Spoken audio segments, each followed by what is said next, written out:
안녕하세요.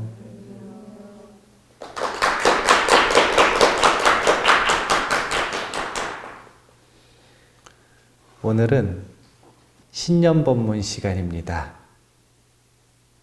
오늘 신년법문 주제는 나를 닦아 세상을 돕다 라는 주제입니다.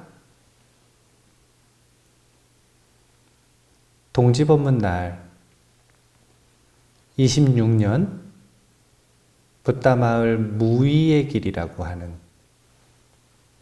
이 수행 주제를 이야기를 했는데요. 그 수행 주제의 메인 슬로건에 해당된다고 보시면 돼요. 나를 닦아 세상을 돕다. 한번 살펴보도록 하겠습니다. 목차를 보면 첫 번째는 기도하는 삶에서 나를 닦는 수행으로, 그래서 25년 어떤 주제로 우리가 정진했는지 한번 되짚어보고 26년에는 왜 이렇게 수행해야 하는지 내용을 살펴보겠습니다. 그 구체적인 내용이 날라기리 코끼리와 부처님 이야기, 이 제바다tta 이야기예요. 다음으로 나를 닦아 세상을 도운 마가 이야기, 이 두 가지 이야기를 통해 나를 닦는 것이 어떻게 세상을 돕는 것인가 라고 하는 것을 함께 살펴보겠습니다. 오늘 두 가지 이야기가 다 미친 코끼리가 나오거든요. 그래서 이야기를 손에 꼽은 거예요. 그런데 우리 현 시대에 이 미친 코끼리라고 하는 건 외부의 악조건인데, 그 외부의 악조건 속에서도 지금 가장 이슈가 되는 건 사실은 경제 위기예요. 그리고 스님이 웬 경제 위기인가 라고 이야기를 하겠지만, 제가 2020년 신년 법문 때부터 향후 몇 년 동안은 경제적으로 힘든 상황이 올 것이다. 왜냐하면 다른 게 아니라 처음에 자연재해가 오면, 그 다음에 뭐가 오냐면 질병이 오고, 그 다음에 뭐가 오냐면 이 귀신병이 온다 그랬죠. 그래서 대질병인 코로나가 왔기 때문에 반드시 자연재해하고 귀신병이 함께 오게 되어 있다. 그래서 2020년부터 어려울 거다 이야기를 했는데, 어렵지 않다는 게 아니라 모두가 인정하는 경제 위기가 오지 않고 있어요. 그거는 우리나라 이제 사회 시스템이 자본주의 중에서도 금융자본주의라고 하는 이 양극화가 극단적으로 일어나는 시스템으로 가고 있기 때문에 그래요. 그래서 경제 위기가 한 해 한 해 미뤄지면 미뤄질수록 어떤 일이 벌어지냐면 축적돼요. 그래서 원래 1년짜리가 2년짜리가 되고 2년짜리가 3년짜리가 되고, 그러면 2020년부터 와야 되는 시기다라고 이야기를 했는데 안 왔으면 이제 오면 6년짜리, 7년짜리 대공황이 올 수도 있다는 거예요. 비정상적인 호황을 가지고 가면 항상 그에 대한 반작용이 오게 되어 있거든요. 이제 우리가 어려운 시기를 맞이하게 되는데 그게 미친 코끼리와 같거든요. 그 미친 코끼리를 어떻게 해야 되는가? 우리가 뒤에 살펴보면 알겠지만 부처님처럼 미친 코끼리를 만날 일이 지금 현 시대를 살아가면서 흔히 있어요, 없어요? 코끼리도 만날 일이 없는데 무슨 미친 코끼리를 만날 일이 있어요? 그러니까 진짜 미친 코끼리가 아니라 미친 코끼리 같은 어려운 상황 속에서 우리는 어떻게 되나? 이런 생각을 오늘 한번 해보시면 좋겠습니다. 2025년에는 입춘 때 근당 선생님 글 보내드렸잖아요. 수행 주제. 그게 뭐였냐면 세상을 위해 기도하는 삶이었어요. 그래서 2025년 충실하게 세상을 위해 기도하는 삶을 보내셨을 겁니다. 그런데 세상을 위해 기도하는 삶, 이것 가지고는 이제 다가오는 어려운 시대에서 자신의 정진과 자신의 삶을 지켜내기가 쉽지가 않을 수 있다. 그래서 26년에는 나를 닦아 세상을 돕다 라는 문장으로 바꾼 거예요. 정진을 왜 해야 되는가? 규봉선사의 말이 있거든요. 이제 규봉 종밀 스님이라고 하시는데 우리 좋아하는 금강경 5가해의 하나의 가풍을 전달해 주신 분이세요. 근데 이 규봉 스님이 금강경 주석을 하시면서 육바라밀을 전체를 다 보시바라밀로 배대를 해가지고 설명을 하시거든요. 그러니까 보시바라밀은 뭐 명료하게 제보시죠. 지게바라밀과 인욕바라밀은 뭐가 되냐면 무해시바라밀이 돼요. 무해바라밀, 무해보시. 그리고 나머지 정진과 선정과 지혜는 법보시가 되거든요. 근데 이 법보시가 되는 것을 설명하실 때 이렇게 설명하세요. 같이 한번 읽어볼까요? 선정과 지혜를 닦는 치열한 정진이 없는 빈 껍데기가 과연 무엇으로 남을 구제하겠는가? 정진도 없고 선정의 힘도 없고 지혜의 힘도 없으면 공덕이 없는 빈 털터리와 같은데 법이 없는데 남에게 무슨 법보시를 할 수 있겠는가? 그래서 정진, 선정, 지혜를 이렇게 나를 닦는 수행 주제를 무엇이라고 이야기를 하시는 거냐면 세상을 돕는 법보시의 근본이다. 이렇게 말씀하시는 거예요. 그래서 2026년에는 나를 닦아 세상을 돕다라는 주제로 우리는 정진하겠습니다. 입보사력론의 한 구절 가지고 왔는데요. 제가 입보사력론에서 좋아하는 여러 구절 중에 하나예요. 가죽으로 온 대지를 덮을 수는 없다. 하지만 내 신발바닥에 가죽을 대면 온 대지를 덮은 것과 같다. 그렇잖아요? 내 신발에만 가죽 잘 대면 그러면 그 가죽 신발 신고 다니는 한 우리는 온 대지에다가 가죽을 덮어 놓은 것과 같습니다. 그렇게 나 하나를 잘 닦으면 우리는 세상에서 자유로워지는 것은 물론이고 세상을 도울 수 있는 근본이 된다. 자, 날라길이 이야기로 들어가 보겠습니다. 제목이 세 명의 자객, 바위, 그리고 미친 코끼리입니다. 이게 대바다타가 부처님을 3번 암살하려고 하는 시도예요. 대바다타가 첫 번째 암살 시도는요, 자객을 준비를 하는데 얼마나 용이 주도한지 자객을 시간차를 두고 3명을 준비합니다. 왜냐하면 한 명으로는 안 될 수도 있다라고 생각을 했어요. 그래서 활 쏘는 사람, 칼 쓰는 사람 각각의 3명의 자객을 준비해서 시간차로 부처님을 암살 시도를 하러 들어갔거든요.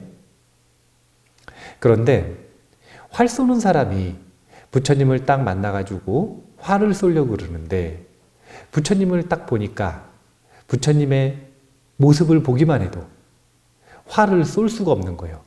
그래서 망설이고 있는데 이제 그 활이에요, 활. 이 저격을 하는 게 아니에요. 멀리서 쏘지 못합니다.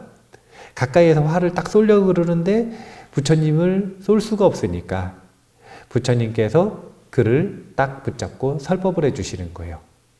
그리고 그의 마음에 귀한 자객이 부처님을 결국은 쏘지를 못합니다. 그 뒤에 온 자객도 쏘지를 못해요. 그래서 부처님께서 이 위기를 딱 모면하시니까 대바다타가 제자기는 한데 지금 탐욕과 분노에 물들어 있지 않습니까? 그러면 탐진치에 물드는 순간 뭐가 된다 그랬냐면 괴물이 된다 그랬잖아요. 부처님께서 자객을 피하시니까 대바다타가 좋은 일이다 하고 뉘우쳐요. 아니면은 승질이 나고 약이 올라요. 네, 근데 자객을 이제 믿을 수가 없는 거예요. 남한테 맡겨서는. 그래서 두 번째는 자기가 직접 들어갑니다. 그게 뭐냐면 바위 암살 시도예요. 부처님 지나가시는 길이 뻔하니까 탁발 가시는 그 길에 언덕에 올라가가지고 부처님 지나가시는 타이밍에 바위를 밀어서 바위를 굴러 떨어뜨려가지고 부처님 암살 시도를 하는 겁니다. 정확하게 계산했어요. 정확한 루트로 밀었거든요. 근데 뭘 계산을 못했냐면 돌뿌리가 있었는데 그 돌뿌리에 맞고 옆으로 살짝 튕긴 거예요. 그래서 어떻게 됐냐면 부처님 앞에 떨어지면서 바위가 깨지면서 그 조그만 돌조각이 부처님 발에 닿아서 그 발에서 피를 냈다 그래요. 이게 오역죄가 만들어지는 이유입니다. 바위로 암살 시도를 했는데 또 실패했어요. 그러니까 이제 승질이 나요, 안 나요? 그래서 세 번째는 미친 코끼리를 보내는 겁니다. 미친 코끼리를 보내는데 지금 율장소품 7장에 나오는 내용이거든요. 같이 한번 읽어볼까요? 그때 대바다타는 왕궁의 사육사에게 말해 사나운 코끼리 날라기리에게 독한 술을 먹이겠다. 술에 취해 미쳐 날뛰는 코끼리가 왕사상 거리를 휩쓸자 사람들은 공포에 질려 지붕 위로 올라가거나 뿔뿔이 흩어졌다. 제자 아난다는 부처님을 보호하기 위해 앞으로 나서려 했으나 부처님께서는 아난다야 물러서라. 열애는 폭력으로 지켜지는 것이 아니다 라고 하시며 그를 말리셨다. 사실은 아난다가 나서 봐야 얼마나 지키겠어요? 미친 코끼리 앞에서. 목련존자가 나섰으면 제가 이해를 해. 목련존자는 봉인해놨던 신통력을 꺼내면 되니까 이해를 하는데 아난다 존자는 이때까지도 역시 이 독과를 명료하게 증득을 하지 못한 상태이기 때문에 제가 보기에는 나서 봐야 별로 소용이 없었을 것 같은데 부처님께서는 열애는 폭력으로 지켜지는 것이 아니다. 이렇게 말씀을 하시면서 그를 말리시고 코끼리가 다가오는 걸 그대로 둡니다. 자, 코끼리가 어떻게 되는가? 뒤로 넘어가면 자비심이 더 강한가 아니면 소주 900병이 더 강한가? 제가 계산해 봤거든요. 경전에서 이 날라기리에게 독한 술 12항아리를 먹였대요. 그래서 제가 계산을 해봤어요. 그때 당시에 인도에 큰 항아리가 이제 12항아리면 이 술이 얼마나 되느냐. 그러니까 이 대략적으로 계산을 했을 때 소주 900병 정도가 된다 그럽니다. 코끼리잖아요. 등치가 크잖아요. 그러니까 코끼리한테 이성을 잃고 미치게 만들려면 이 정도는 먹여야 되는 거예요. 자비심이 더 강할지 아니면 소주 900병이 더 강할지 뭐가 더 강할 것 같으세요? 율장소품 7장에는 같이 한번 읽어볼까요? 부처님께서는 달려오는 날라기리를 향해 자애의 마음을 가득 보내셨다. 그 마음은 코끼리의 취기와 분노를 순식간에 식혀버렸다. 코끼리는 부처님 발 아래에 무릎을 꿇고 눈물을 흘리며 코로 부처님의 발에 묻은 먼지를 털어내었다. 부처님께서 자애의 마음을 날라기리를 향해서 보내셨다는 거예요. 이게 어떤 의미인지 추상적으로 느껴지나요? 아니면 구체적으로 느껴지나요? 네? 견사라 보부님은 추상적으로 느껴져요? 구체적으로 느껴져요? 자애의 마음을 가득 보내셨다. 네. 자애명상을 안 해봤다는 거죠. 우리가 자애명상을 조금이라도 해본 사람들은 자애의 마음을 보낸다라고 하는 것을 직접 경험 계속하기 때문에 이 문장이 추상적으로 느껴지거나 판타지처럼 느껴지거나 거짓말처럼 느껴지는 게 아닌 거예요. 마음을 보낸다라고 하는 연습을 우리는 항상 나를 닦는 과정, 그 중에서도 자애명상 시간에 훈련을 합니다. 우리는 자애의 마음을 보내는 방법으로 공통 문장을 쓰죠. 누군가에게 뭐라고 이야기를 하냐면 위험과 적으로부터 자유롭고 건강과 번영을 누리기를 축원하고 발언하죠. 누군가를 생각한단 말이에요. 그리고 그 사람을 향해 마음을 보내는 구체적인 방법으로 언어, 말을 쓰는 거죠. 왜냐하면 그렇게 말을 쓰지 않고는 자애심을 불러일으키기도 어려울 만큼 가난하고, 그리고 또 그렇게 말을 써서 보내지 않으면 마음을 향해 보낼 수 없을 만큼 아직까지는 마음의 기술이 가난하기 때문에 그래서 말을 쓰는 거예요. 그런데 부처님은 그런 말을 쓰지 않으시고도 자애 명상 마스터기 때문에 아주 강렬한 자애의 마음을 코끼리에게 보낼 수 있었다. 그러니까 소주 900병 먹은 알코올이 순식간에 날아가는 거예요. 정신이 번쩍 들었어요. 코끼리가 취기와 분노가 순식간에 식어버려서 부처님 발 아래 무릎을 꿇고 눈물을 흘리면서 코로 부처님의 발에 묻은 먼지를 털어내었다. 대받았다가 속이 터져 죽을 만합니다. 그래서 실제로 대받았다는 일찍 죽잖아요.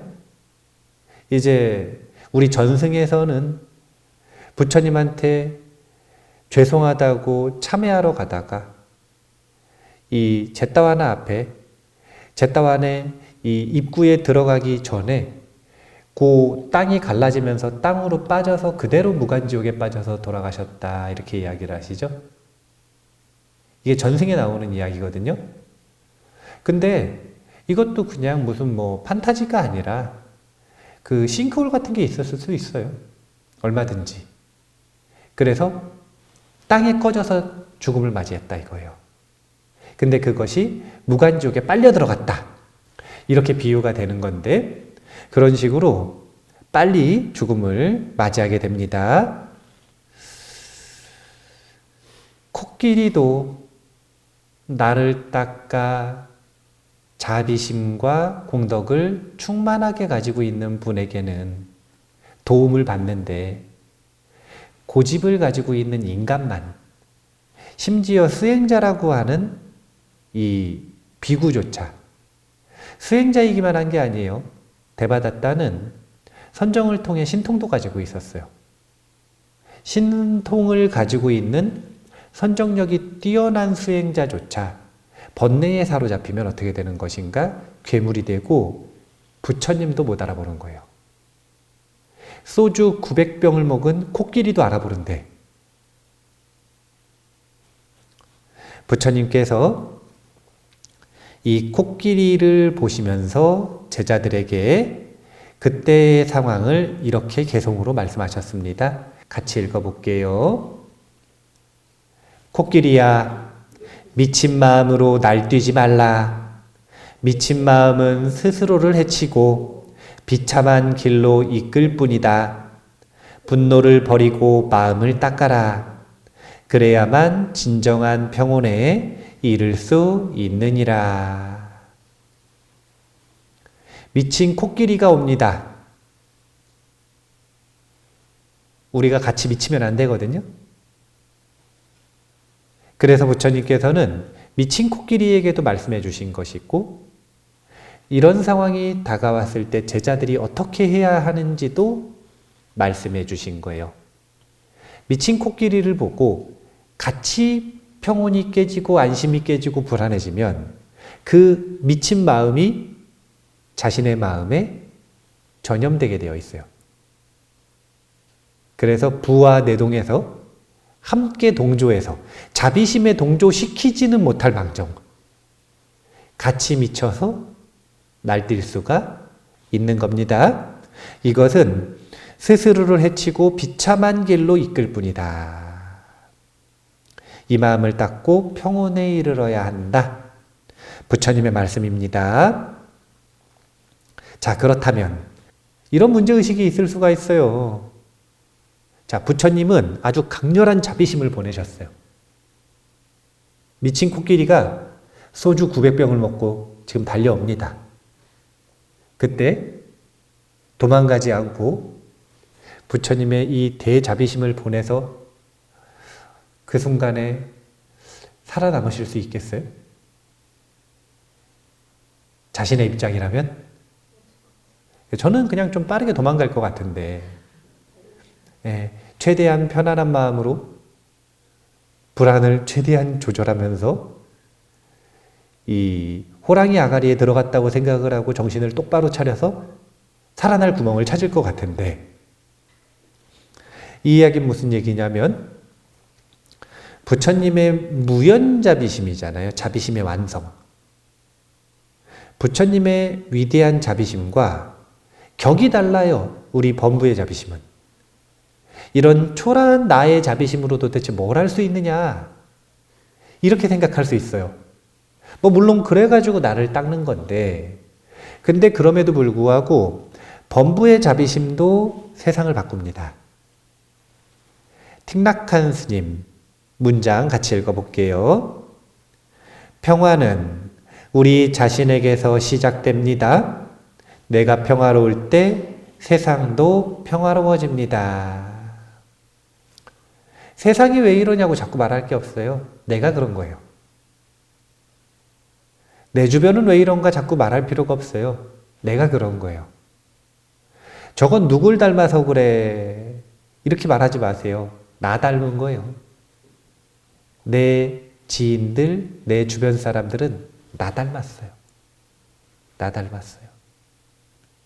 그래서 제가 주변에서 좀 멋스럽게 행동하고 잘못된 행동을 하고 약점을 보이고 이런 분들한테 말을 못 하겠어요.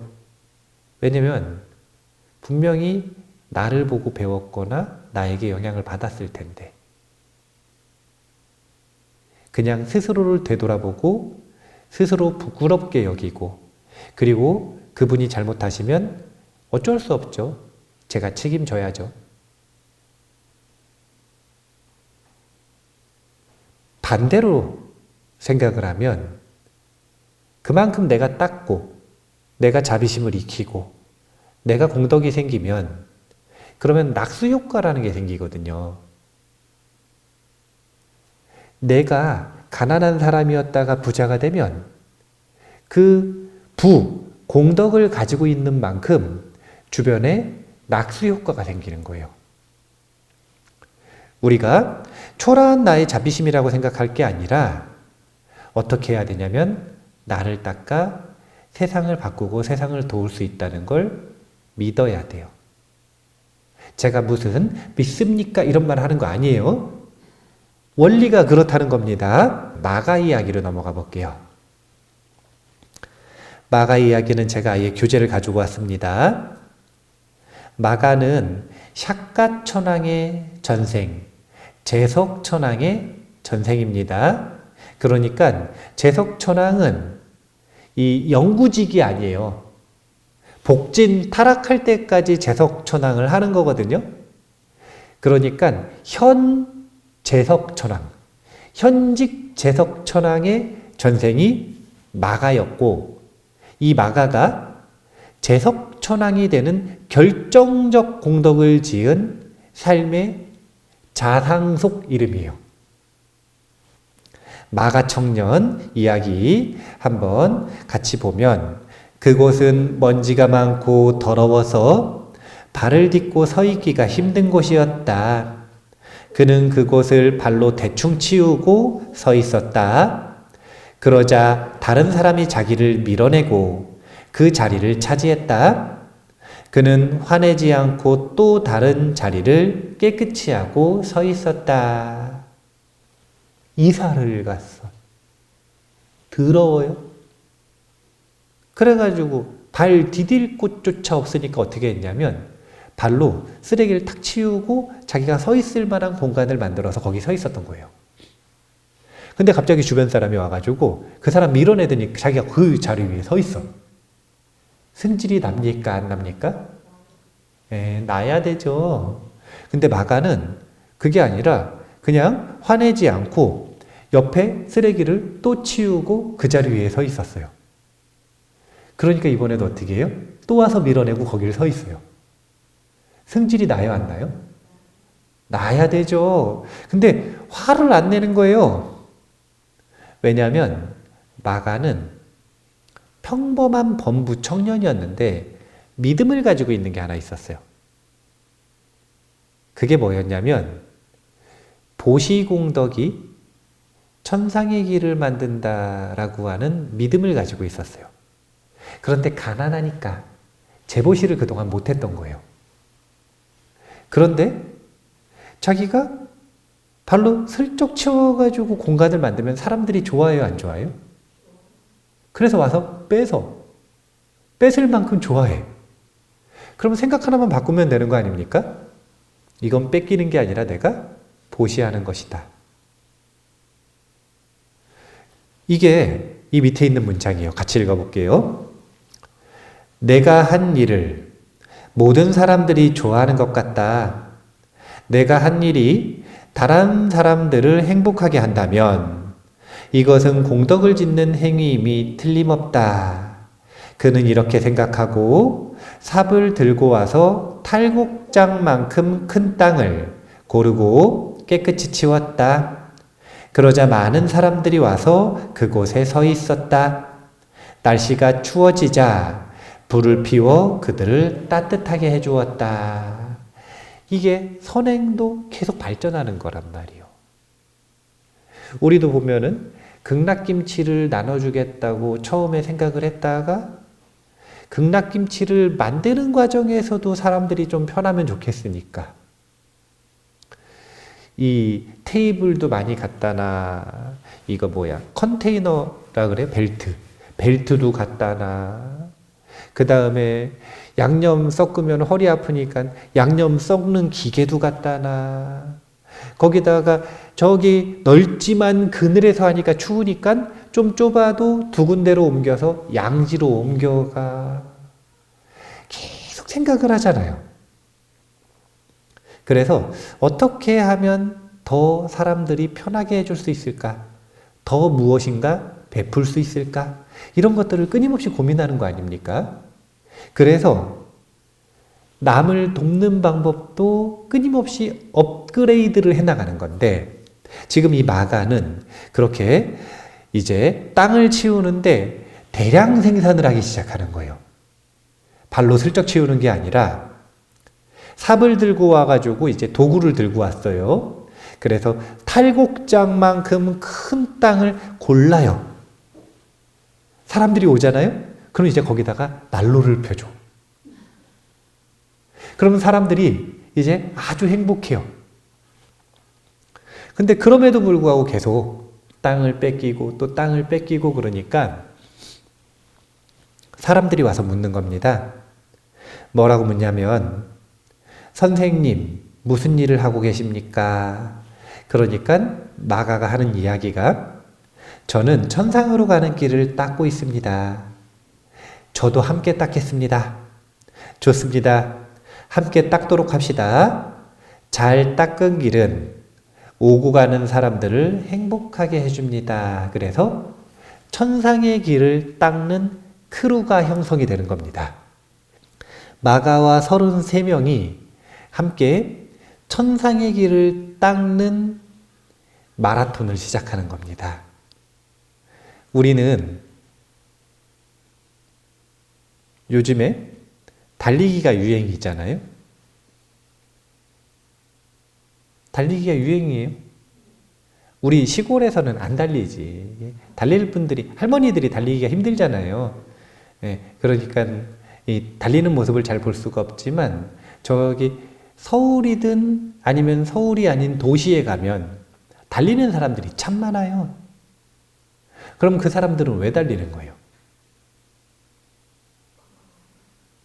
그게 뭐냐면 몸을 바로 세워서 정신을 바로 세운다라고 하는 기취를 가지고 있는 거예요. 이것을 기대하기 위해 첫 번째 몸을 바로 세우고 이를 바탕으로 정신적인 안정을 얻기 위해 두뇌의 개발을 마음을 안정시키는 방법으로 달리기를 하는 겁니다. 우리는 그렇게 몸을 바로 세우고 정신을 바로 세우는 과정은 몇 년 전에 했으니까, 물론 지금도 습관처럼 하고 있으니까 이제는 뭘 해야 되는 거냐면 나를 닦아, 이렇게 마음을 닦아서 세상을 돕는 걸 해야 돼요. 이 마가는 정확하게 보여줬어요. 그게 뭐였냐면 수행인데 천상의 길을 가고 있는 자신의 수행을 하는데 그것으로 남들을 돕겠다는 생각으로 하는 게 아니에요. 뭘 하는 거냐면 내가 천상의 길을 닦고 있다, 나의 수행이라고 생각하는 거예요. 그렇게 생각해야 남을 끝까지 도울 수 있는 겁니다. 남을 돕는다, 남이 이렇게 됐으면 좋겠다, 그런 생각을 하면 항상 끝까지 못하게 되어 있어요. 왜냐하면 다른 사람이 이렇게 변했으면 좋겠다, 이런 모습을 나에게 보였으면 좋겠다, 기대가 생기고 그 기대는 집착이 되고 그대로 안 되면 이 수행이 불공정하다고 생각하게 되어 있어요.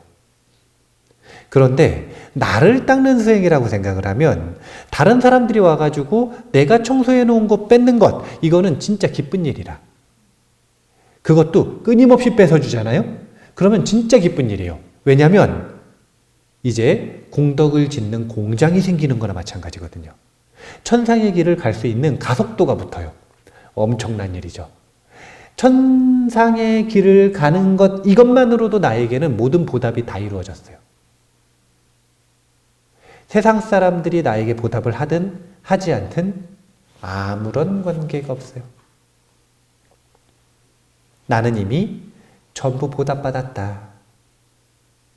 그런데 동시에 나를 돕는 길이 다른 사람들을 돕는 일이 돼버리잖아요. 이게 바로 나를 도와서, 나를 닦아서 세상을 돕는 길이 되는 겁니다. 위기가 찾아왔어요. 나를 닦아 세운 자비도량의 힘이다 라고 하는데, 코끼리로 짓밟아 죽여라.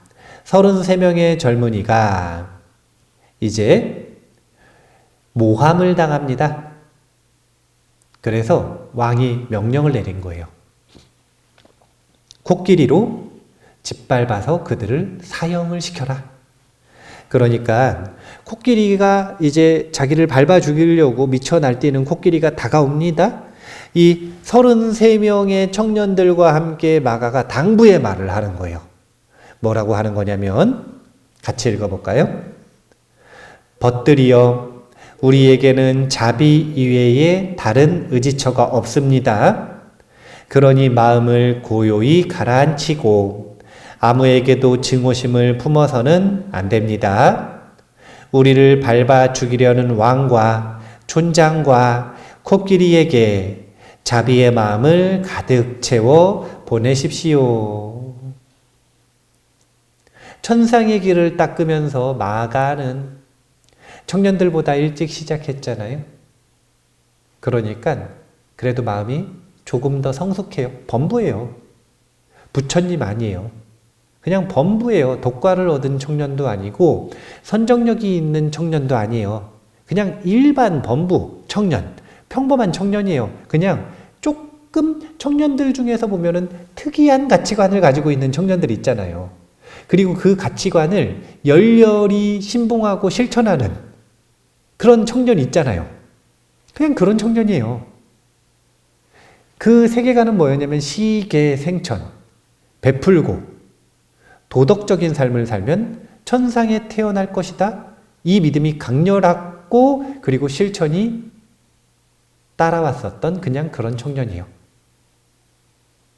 마가는 그래도 그 확신이 있으니까 어떤 생각이 드냐면 지금 죽어도 나는 천상이 이미 확정되어 있는데 무슨 걱정인가 이런 생각을 하니까 불안하기는 한데 그래도 조금 괜찮아.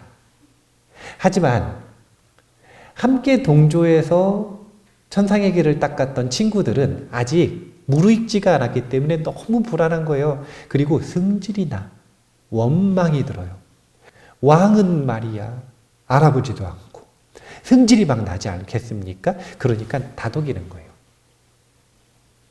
왜냐하면 아무리 천상의 길을 잘 닦아놨어도 죽기 직전에 이렇게 화내면서 죽으면 다 된 밥에 콧바트리는 거거든요. 난리 나는 거예요. 천상의 길 닦아놓고 큰일 나는 거예요. 그러니까 뭐라고 얘기하냐면 당신의 마음에 있는 자비심에 의지하라.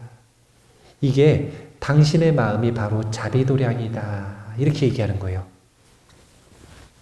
그래서 친구들이 다 함께 손잡고 이제 최대한 불안하지 않고 마음이 평온하게 자비심에 의지하려고 노력을 하는 거예요. 코끼리가 다가오는데. 그러니까 이 코끼리가 자예의 힘에 의해 감히 다가오지 못했다라고 묘사를 하고 있어요. 부처님의 상황과 같아요, 달라요? 다르잖아요, 지금.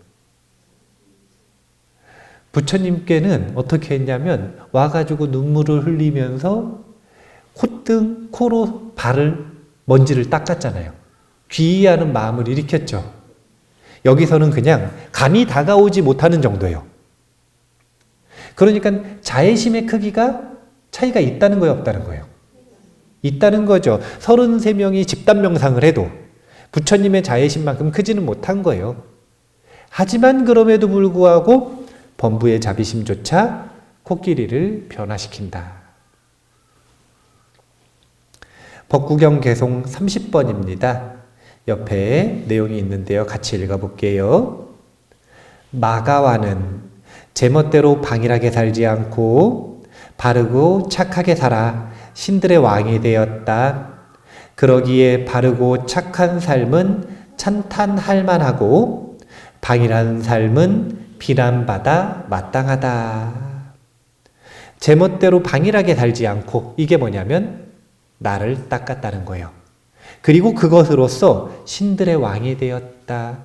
세상을 도와 신들의 왕이 되었다. 재석천왕이 되었다. 나를 닦아 세상을 돕는 것입니다. 그래서 코끼리에게 마가와 친구들은 죽지 않았어요. 그리고 왕이 사죄하는 의미로 마을을 하나 줬습니다. 그 마을에서 수행하면서 지내시라고. 그래서 이 마가마을 공동체는 수행의 길 원칙이 있었거든요. 시계생천인데 보시는 당연한 거고 계율을 7가지를 정했어요. 이것을 지키지 못하는 사람은 자체적으로 마을에서 나가는 겁니다. 그런 마가마을 수행의 길이 있었어요. 7가지. 부모를 공양하는 것에서 시작해서 항상 진실을 말하고 화를 내지 않는 것까지. 이 7가지 원칙으로 평생을 함께 수행을 했던 33명의 청년들은 마가와 함께 한날 한시에 죽음을 맞이합니다. 그래서 어떻게 되냐면 제석천왕과 32명의 천신, 그래서 33천의 주인이 되는 겁니다. 이제 천상의 시간은 인간의 시간과 다르기 때문에 1년 차, 며칠 차, 2년 차 이 정도는 천상에서는 찰나라. 그러니까 제석천의 이 천상의 33천에 한날 한시에 태어난 것처럼 보였다. 이렇게 생각을 하시면 돼요. 26년에는요. 나를 닦아 세상을 돕다. 이게 수행 주제예요. 그럼 구체적인 수행 방법이 무엇인가? 무위의 길. 이렇게 생각하시면 돼요. 자, 붓다마을 무위의 길 같이 한번 읽어볼게요. 불안을 자각하면 무조건 멈추어라. 면전에 삿띠 두고 성성히 호흡하라. 안심이 찾아오면 기꺼이 전념하라. 만법을 구경하며 무위를 기뻐하라. 멈추는 연습, 호흡하는 연습, 전념하는 연습, 그리고 기뻐하는 연습까지. 훈련 주제가 여기 있고 구체적인 설명은 동지법문에 있으니 참고하시기 바랍니다. 자, 마무리하겠습니다. 2026년 우리 수행 주제는 나를 닦아 세상을 돕다 입니다. 25년에는 세상을 돕겠다는 마음가짐을 만들기 위해 세상을 위해 기도하는 삶을 실천했습니다. 1년간 잘 실천하셨으니 마음속에 세상을 돕고 싶다라는 희망, 원보리심이 생겼을 것이다 라고 생각합니다. 올해는 그 희망을 실천하고 증장시키는 방법으로 이제는 행보리심의 실천 방법을 알려드립니다. 나를 닦아 세상을 돕다. 나를 닦는 것은 이기적인 선택이 아닙니다. 나를 닦는 것이 곧 그대로 이타의 실천으로 이어지는 것입니다. 누구에게 그런 것이냐면 원보리심을 가지고 있는 이들에게. 보리심이 없이 이기적인 이유로 나를 닦으면 나를 닦는 것이지만 그것이 아니라 보리심을 지니고 나를 닦으면 그것은 세상을 돕는 일과 동일한 일이다. 이렇게 생각을 정리하시고 미친 코끼리가 다가오는 시대, 어려운 시대에 우리가 나를 닦는 수행에 조금 더 전념했으면 좋겠습니다.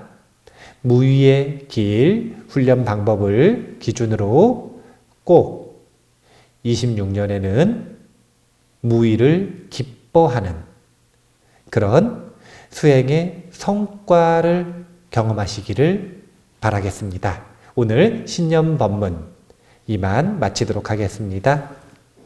감사합니다.